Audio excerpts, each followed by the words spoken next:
Welcome to the Genesis of the Doctor podcast, where we're taking a journey to the time and space of the history of Doctor Who.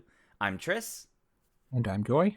and for today's episode, we're watching the final serial of Season 12, with Revenge of the Cybermen. So, this might end up being a shorter episode, as we were just saying before we started recording. Because I don't think this story cooked quite as much as either of us hoped it might. Yeah, it it was definitely very odd for a story, especially about like the return of Cybermen after I guess like 6 seasons, and then they're only in half the story. It feels a little all over the place. There's a lot. Well, I want to say there's a lot going on in this story, but there really isn't actually. They Yeah, tried to have a lot going on in this story, and the problem is I don't think any of them really had the time to properly cook. Because it yeah, kind of shows at times. So we have the Doctor, Harry, and Sarah Jane back on the Ark, I guess, if we want to call it that. yeah. On But Nerva. yeah, Nerva, but way back in the past, before they were originally there. Which, thanks, I guess, Time Lords. I Yeah, don't know what the intent behind that one was, but so that's already a little strange. They're here before it was the beacon that it was back when it was basically just a satellite on around Earth when it was still actually inhabited.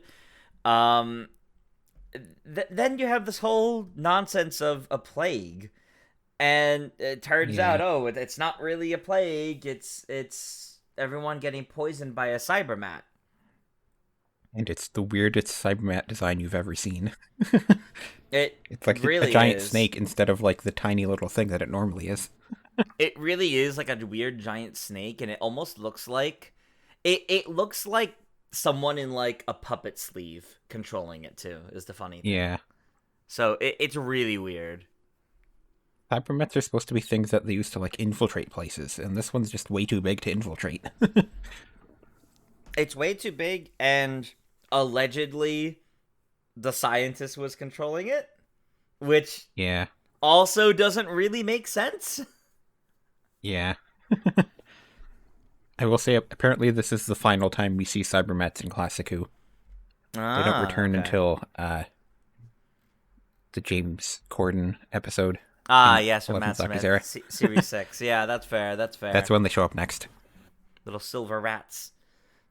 Yeah, Yeah, there's some weirdness going on here with the Cybermen, their plan, and the Cybermats. So, if I have this right, the Cybermen somehow employed this scientist to work for them, but it was actually a trap, and he was a double agent, actually working for the Golden Planet, the planet of gold, to kill the Cybermen, but in the process, wiped out the entire base of humans on the space satellite anyway.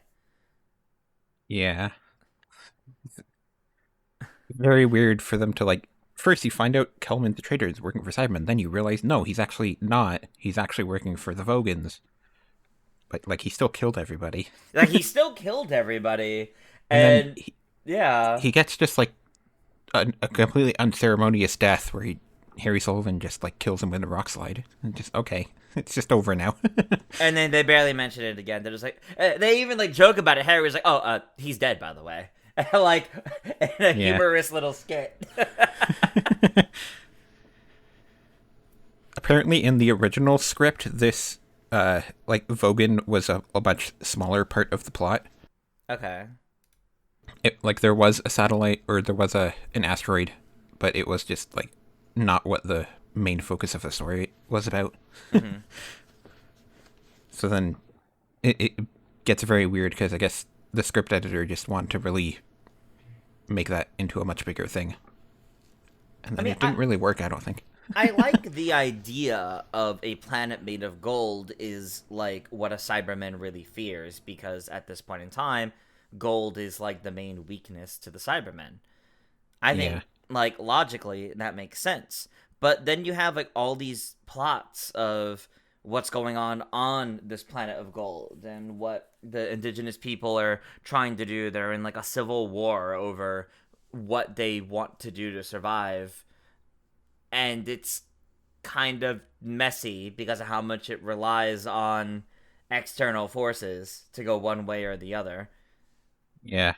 And it kind of makes the threat of the Cybermen feel secondary.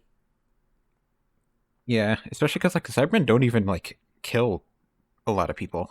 You know, they don't No. kill any humans. They just stun them and then go, "Okay, we're gonna strap bombs to your back." And what was the Mm. point of that? Because they sent Cybermen down with them anyway. They made it sound Yeah, like we can't go down there. That's why Kelvin needed to leave 3 humans alive so they can go down and do this. And I was like, oh, okay, they can't even set foot on the planet. All right. No, no, they still sent Cybermen down with them anyway. So the yeah, Cybermen could have done it, and realistically, they don't feel emotions. They shouldn't feel bad about sacrificing their own kind to do that. They've done that yeah, kind of thing in the past, or in the future, I guess. Like, so now it's even stranger. yeah. Another strange detail is that the seal of Rassilon is on the wall for some reason.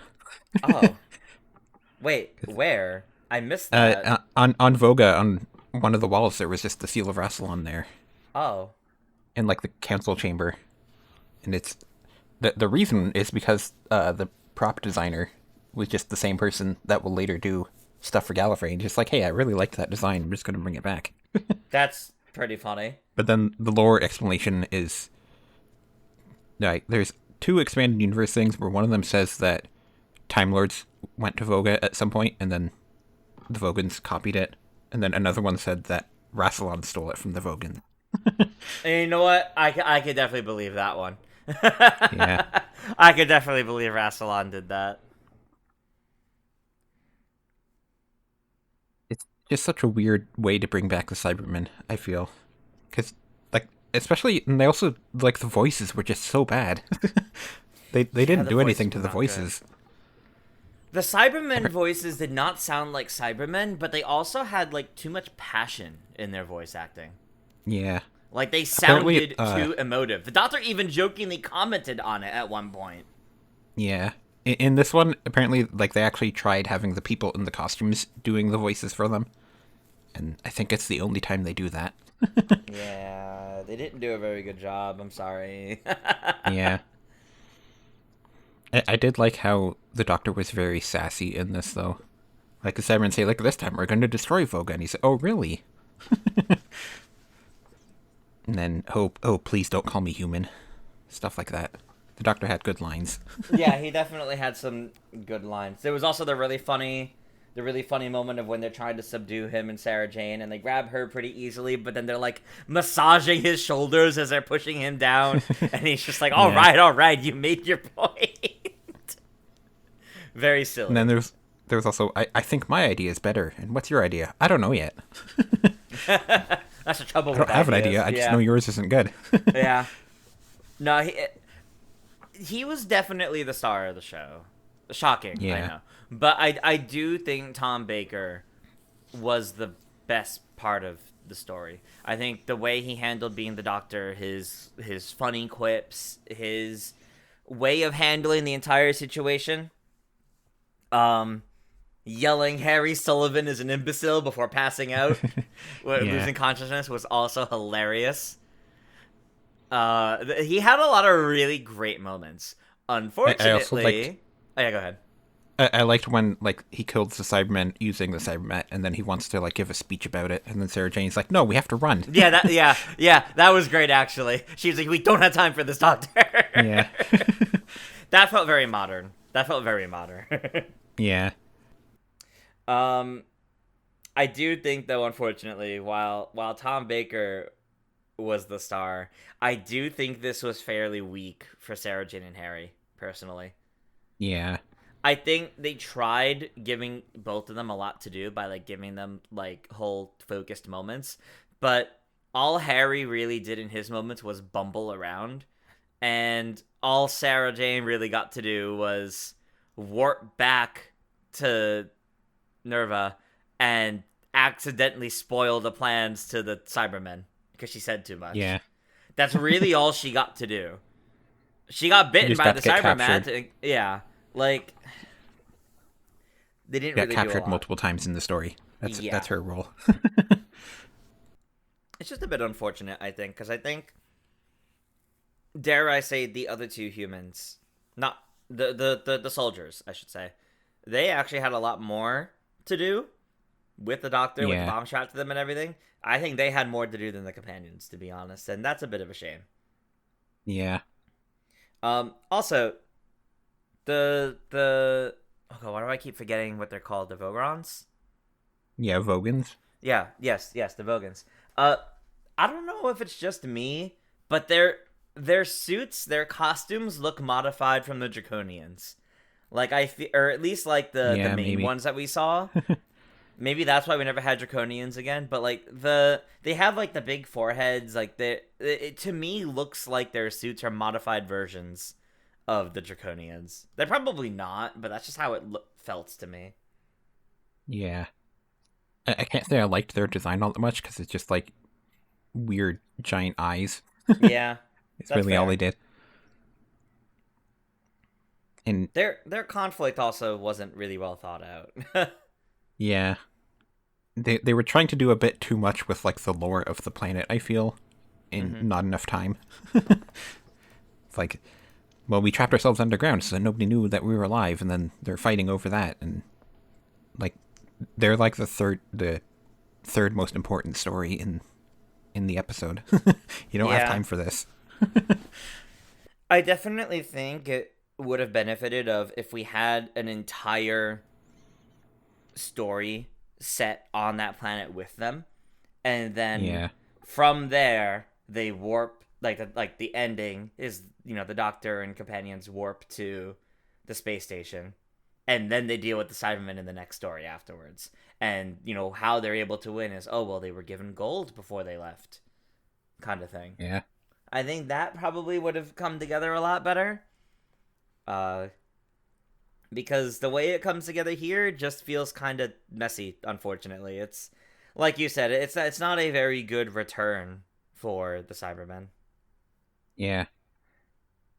And I will say there are actors in this that we've seen before. One of them is Kevin Stoney, who used to be Mavic Chen and Tobias Vaughn, who was like the chief counselor guy of the Vogans. Oh, okay, And then the Vogan that like carried around a handkerchief the whole time was yeah. played by the guy who just did Davros as well. Oh, all right, that's funny. And then Lester, who's like the guy that blew himself up, is Harry Mailer from The Mind of Evil, who was like the main criminal dude in the jail. He looked familiar to me. So it's like Oh, okay. he had a mustache last time though, so he looked slightly different. But then Kevin Stoney, like he was a very good actor in the 2 episodes that he was in, I feel, and then in this, you just like you wouldn't even know that it was him. Right. Like they kind of wasted him, I feel, a little bit. I do kind of agree. Yeah, There is I do also agree. maybe worth noting that William Hartnell passed away between the podcast of episode 1 and 2 of this. Oh, that's That's when that unfortunate. happened. Wow, that's really not too long after his last appearance on the show. Yeah, Just two just a seasons couple later. years. Yeah. And Did apparently there they? was a lot of behind the scenes stuff went wrong with this Oh shot, no. where uh, they basically became convinced that the location shooting in the caves was cursed because like so Oh much went wrong. no. Where the director, when he went to go scout it out, he was sent into the caves alone, and they locked the door behind him. And then he saw somebody in like a diver suit walking past him, Oh my and he went and god. asked like, "Did you let somebody else in?" And they said, "No, we didn't let anybody in. Nobody was let in. You were the only person in there." So it's very weird. Why would they Apparently, lock it behind him? What if like something? Okay. well, it's like, I guess it's like caves that you don't really want people going into at night and Yeah. stuff. But okay, I guess it's haunted. Yeah. Continue. Apparently, somebody had died in those caves like a few months beforehand, who was Oh. a diver. So Oh it's like my god. maybe he saw a ghost. No. And That's then, crazy, actually. The assistant floor manager suffered a severe case of claustrophobia. Another crew member fell ill. An electrician suffered a broken leg when a ladder collapsed on them. And Oh my then god. Elizabeth Sladen, when she was like using one of like the water skimmers, the boat went crazy on her and she had to jump off. And one of the stuntmen had to save her from the water. Jeez. And then they never found the boat again. What? It They just never disappeared. found They the never found boat? it. So, yeah, a lot of weird stuff happened in this one. How do you just lose the boat? I guess it must have just like gone like into a cave part that's like in the water, where I guess they never found it. Shouldn't someone who like properly works the caves have been able to figure that out for? Oh my god, this was a disaster. Yeah. Some say it's still there with the scuba diver now writing it. Yeah. So yeah, a lot of weird stuff happened behind the scenes in that one. That's so bizarre. Funny that like it starts with like somebody seeing a ghost and then things just get weirder from there. There was no other reports of that. Was that the only one Yeah, I think so. that we know of, at least? But yeah, they've told a lot of stories about like the ghost that the director saw. Wow. I wonder. Yeah, this was just a wonder very what boring happened. story, I feel. Yeah. Wow. The behind the scenes stuff was a lot more interesting. They should have incorporated that stuff. Yeah. Could have incorporated a ghost into the actual story. That would have been so funny. No, I honestly do agree. I do think they had a bunch of ideas, but they never really pushed any of them to the point of being particularly interesting. Yeah. It was a fine story, but I do think it might be the weakest story of the season. Yeah.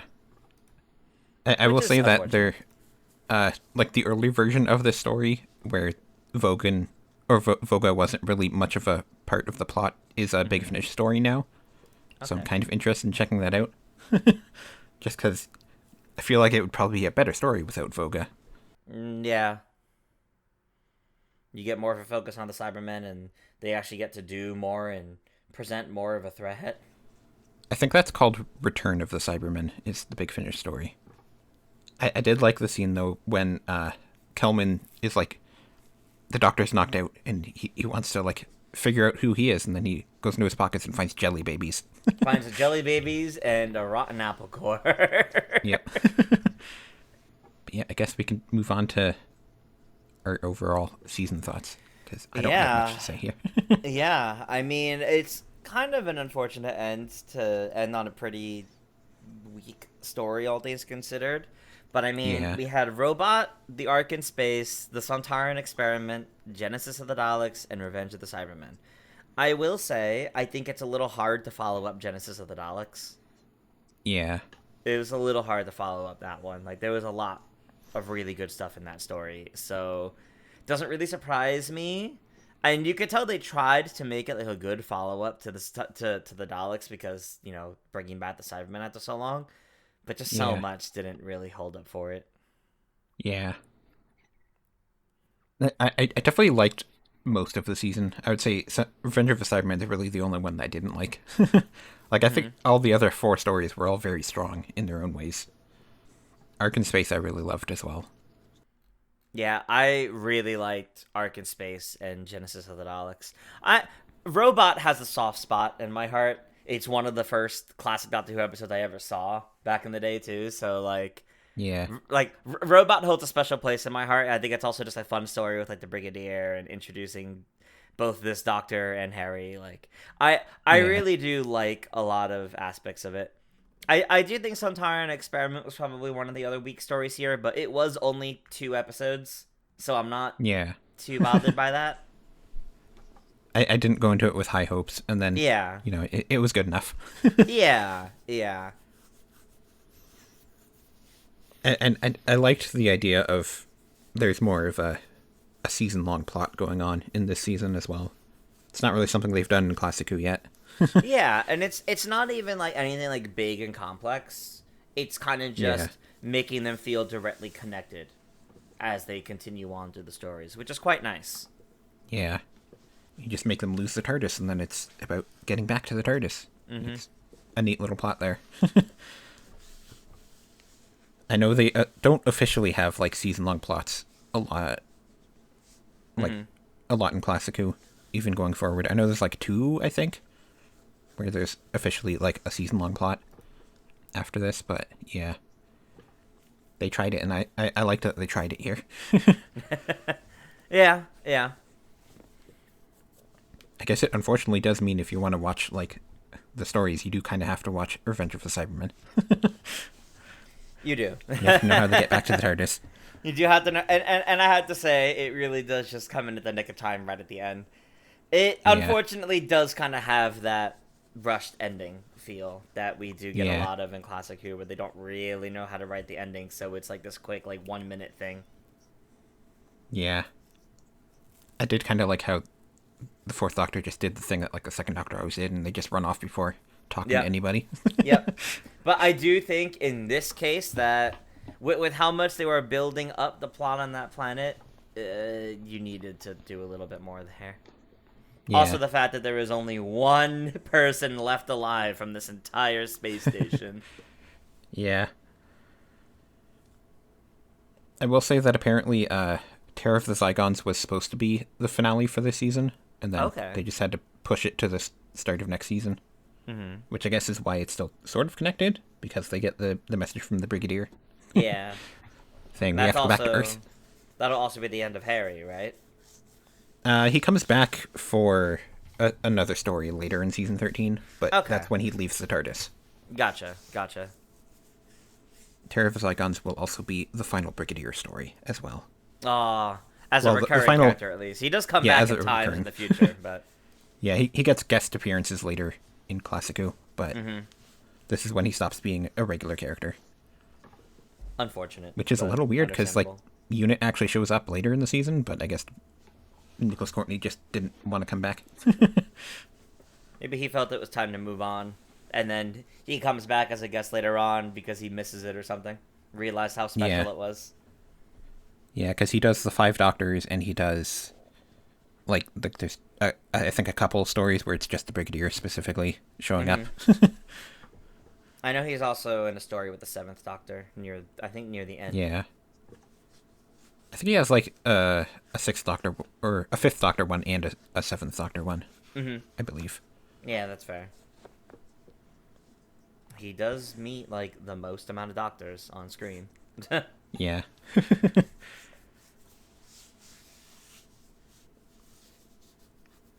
But yeah, season 12, I think it was a strong start for the Fourth Doctor. Yeah, I definitely think it was a strong start for the Fourth Doctor. I think even the fact that his first story was very strong is very good. Yeah, Um, the fact that he was also still the highlight of the stories that were weaker here is still very good because it yeah, means like they're still enjoyable watches because of what he does.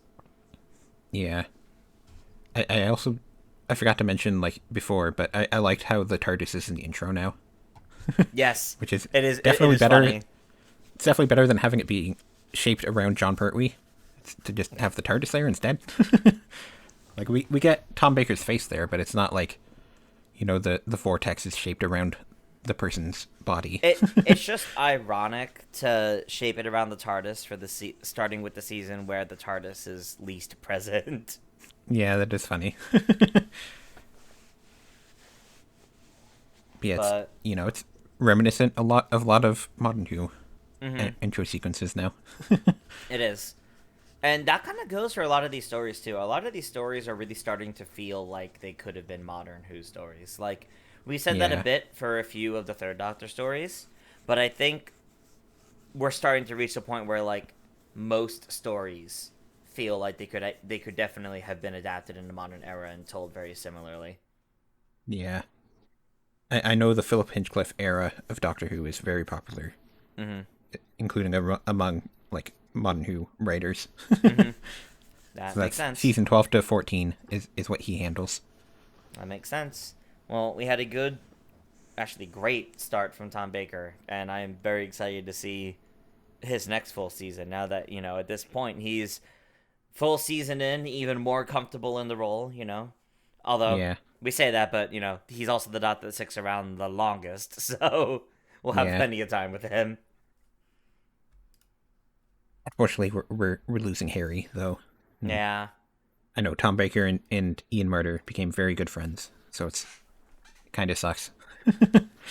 Yeah, I think that's fair. I am kind of surprised that ultimately he only travels in the TARDIS twice. He Yeah, only travels in the TARDIS to depart and return. Technically, that's really it.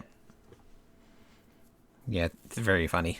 Everything else is, well, he got sucked into all the adventures, and I mean he's definitely like great in a panic, right? And I mean Yeah, we'll probably talk more about him after, or like in our next episode when he's most gone as a companion, and we could talk about his legacy. But I mean, this season primarily is his legacy, so yeah.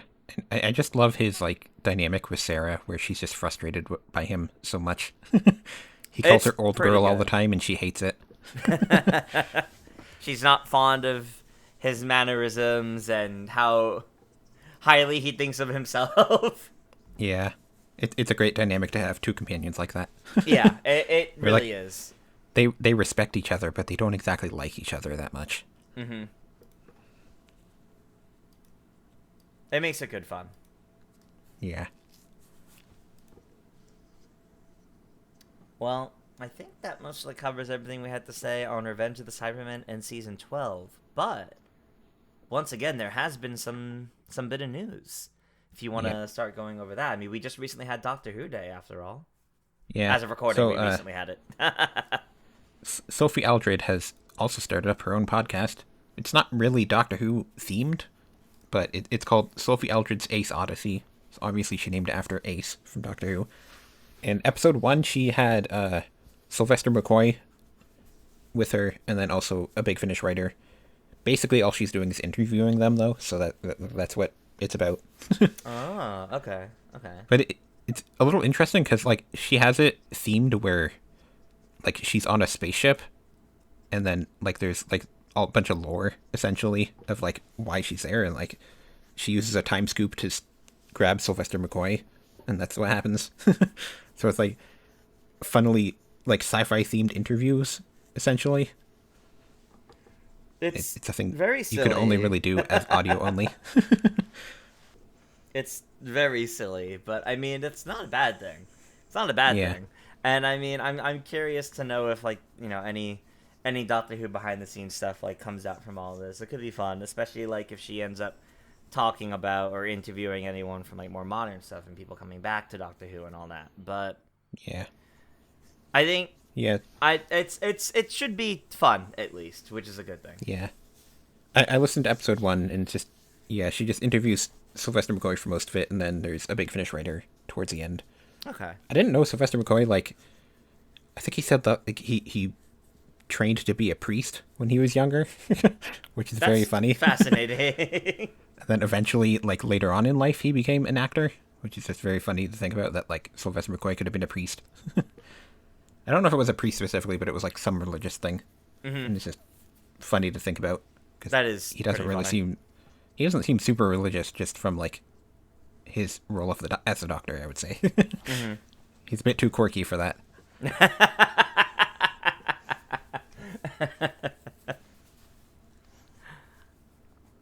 But no, I think there'll be some fun stories to come out of that. Yeah, But then the other piece of news, the one that really, really excites me, is the Series 10 soundtrack is finally real. yep. You know, fittingly, it's the 12th day of the 12th month that they're releasing it. Perfect the for the 12th 12th Doctor. Doctor. It's so good. It's so perfect. I I really want like a proper behind the scenes story of what happened. Yeah. Like I'm so curious. Like what happened? Like I would love to like read a whole interview or even like hear a whole interview about what made this take so long. Like what was it, just the changing of the guards, so to say, between Stephen Moffat to Chris Chibnall and Murray Gold leaving, and just it got lost in the shuffle and then like put away in like a folder in like the back of a warehouse. Like what Yeah. happened? And then even when Murray Gold came back, he was, I guess, not focused on getting soundtracks out. right away. Even then, he was asked about it when he came back. He was like, "Oh yeah, that didn't come out. I'll look into that," and that was kind Yeah. of it. So it's kind of crazy that it's happening. Series 10 is my favorite series of Doctor Who, so I'm very happy that's going to be coming out. I'm going to be trying to get that just for the love of Series 10. But yeah. Yeah. I guess maybe they released this now because maybe Murrayfield wants to release like the new ones as well. Mm-hmm. Obviously, you gotta do this first. Yeah, or at least it looks better to release this one first before the. Yeah. It would be nice to get all those out as, some other Doctor Who releases to get in the year-long wait before anything else new. Yeah. Well, I think that covers news. So, as a reminder, if you support us on Patreon at our lowest tier, you can get into our Discord server where we'll be encouraging discussions between the episodes that we're watching. And you'll also get early access to these episodes basically as soon as they're done being recorded. And then at our higher tier, at our companion level, you'll be able to watch us live as we record. We've got a little text chat on the side here, and you can tell us that Revenge of the Cybermen is actually the best story in Season 12 and the best depiction of the Cybermen ever. I guess it is worth noting that we won't see the Cybermen again until I think it's Earthshock as we see them next in, which is a story people know the name of. Which season is that again? I don't know. It's with the Fifth Doctor. Oh, so it's a ways away. Okay, gotcha. It's the one in which you have a companion dying. You know, that one. Yeah. Okay. Yep. Wow. Maybe that should have been called Revenge of the Cybermen because them getting revenge for how poorly this one reflected on them. Clearly. Yeah. But otherwise, Joy, would you like to let everybody know how to prepare for our next episode, where we start season 13? Yep, so next time we will be watching Terror of the Zygons and Planet of Evil, which are both four-parters. And obviously, Terror of the Zygons is a Zygon story, so we're going to see them for the first time. Yeah, that's going to be And as fun. I mentioned, this is the Brigadier's final episode. Benton is going to be in it as well, but he also shows up later in the season for Android Invasion, I believe. Oh, good. More Benton. And Harry leaves the TARDIS, and then he also shows up in Android Invasion. Okay. And then Planet of Evil is the first time we will see the interior of the TARDIS since, like, a couple seasons ago. Yeah, it's a little weird. They just haven't been showing it. Yeah. They don't have a set for it, clearly. Was it Death to the Daleks, I think we saw it last in? I think so? So it was like, yeah, it's been a while. Because even in the latter Third Doctor time, they just never showed the interior. Did we not see at least one clip of the interior in Planet of Spiders? I could have sworn there was like one shot. Maybe not. I don't think so. Maybe not. Yeah, Very there's strange. gonna be a new design for it, I believe. But That should be fun. Probably not too different. It's not normally too different in Classic Who. Yeah, and they probably won't explain it. If it is different, they probably won't explain much about why it's different. That seems like a very modern thing of explaining the TARDIS regenerating with the Doctor. In Classic Who, it just kind of changes, and you just don't worry about it. Planet of Evil, I believe, is like inspired by Dr. Jekyll and Mr. Hyde, sort of vibe. Oh, that should be fun. I'm looking forward to that. Honestly, I'm looking forward to these next two. I think they're going to be pretty fun stories. Yeah, and season 13 has a lot of really well-known stories, because Pyramids of Mars will be in the next one. Ooh. And then the Brain of Morbius is also towards the end of the season. Yeah, there's definitely some really... Oh, season 13 is going to be a fun one, I could tell. Yep. All right, well, as a reminder, everybody, make sure to watch Terror of the Zygons and Planet of Evil before our next episode. It is a lot more difficult to do that now, though. I'm sorry. Yeah. And if you support us on Patreon for just $1 a month, you'll gain access to our Discord and early access to the episodes. I have been Tris. You can find me on most socials at ToonTris. And I've been Joy. You can find me at Joy Content. And we'll see you all next time. Bye. Bye.